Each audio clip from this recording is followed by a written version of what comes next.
What Bible experts should do instead of trolling others. Hey guys, it's John out here on the back deck enjoying a beautiful day today. Sipping my root beer yet again. It's a wonderful evening. It's about 7 o'clock, and I'm thoroughly enjoying the time out here on the back deck with the light breeze and the beautiful air, fresh air, beautiful. I wanted to hop on and talk about the concept of what Bible experts should do instead of trolling others. You know, I love Dan McClellan's channel because he is a Bible expert. And I like the fact that what he does is he comes out and he puts down factual evidence that he knows of from his training. But when people come to talk to him about his stuff or call him out on his stuff, it's an interesting element because what you have is you have people who are coming out with their own theory, their own belief, or as Dan himself would say, their own negotiation with the text. And so they have their theory, they have their ideology.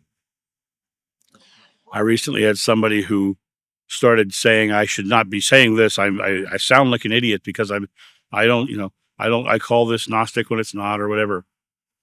And the interesting thing is the ancient texts are fascinating, but the ancient texts are always negotiations, as Dan would say. Everyone's coming at it from a negotiation, and every person who claims themselves to be a Bible expert is coming from their own biases. Dan McClellan is, in my opinion, the least biased of all the experts. He actually looks at it from this is what this meant in the time, and he looks at it historically. But the ones who want to argue and say this is this and this and this, that's wrong, you don't get this, you don't understand this. What's interesting about it is they're just reaching out to argue their theory because all of the experts are only arguing their theory because all of the experts are coming from their own negotiations with the Bible. When they reach out to just call someone out for not believing as they do or to treat someone like that they're less knowledgeable than they, what they're less knowledgeable about is that person's theory. What I find interesting about that concept is this weight they give these ancient texts that no one 100% understands what they mean. No one does. There's no one who does because they've been interpreted and changed, manipulated, altered, translated for centuries. Centuries. And when you look at it from the idea of we have no idea because we didn't live in that time. In Romeo and Juliet, Shakespeare play, without a certain knowledge, there's one joke in Romeo and Juliet that most people never get, and most people cut from the script when they perform it. But in the time period of that play being on stage originally, that line would have killed. And when I'm going to give you this line, you tell me how funny it really is to you. The Immortal Pado, the punto reverso, the hey. What does that mean? What does that mean? Do you know what it means?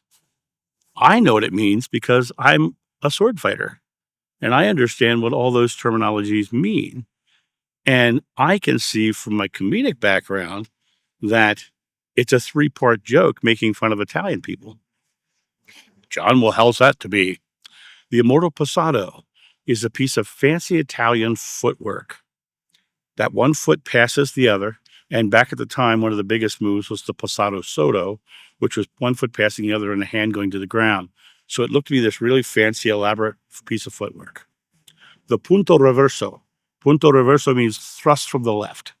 Now, the Italians were doing the thrust from the left with a very exaggerated turn and spin into the thrust to the left.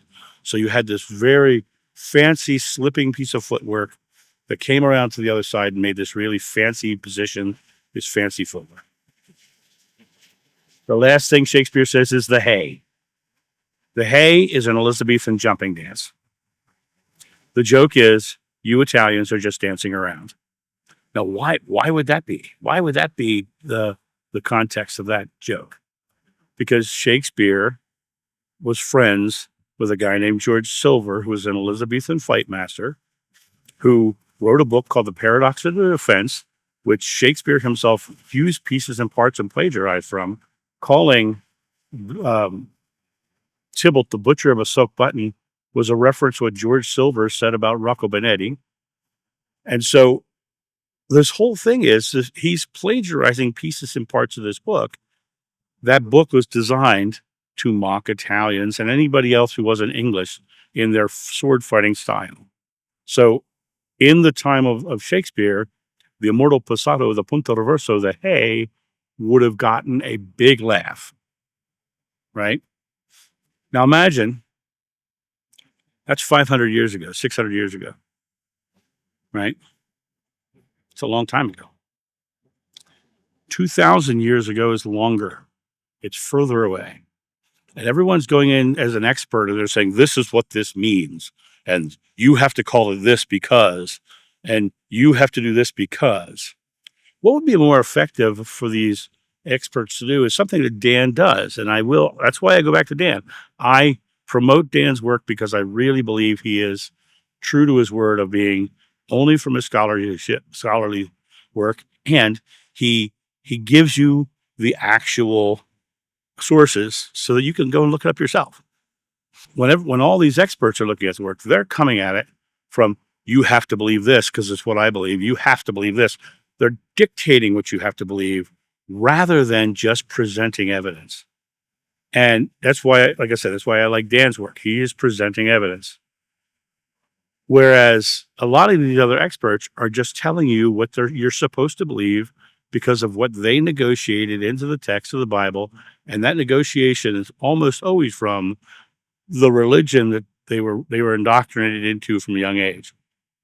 What these experts should be doing instead of trolling others and going out and attacking others and proving they're not being loving, they're just trying to be right. What they should do is they should start their own YouTube channel.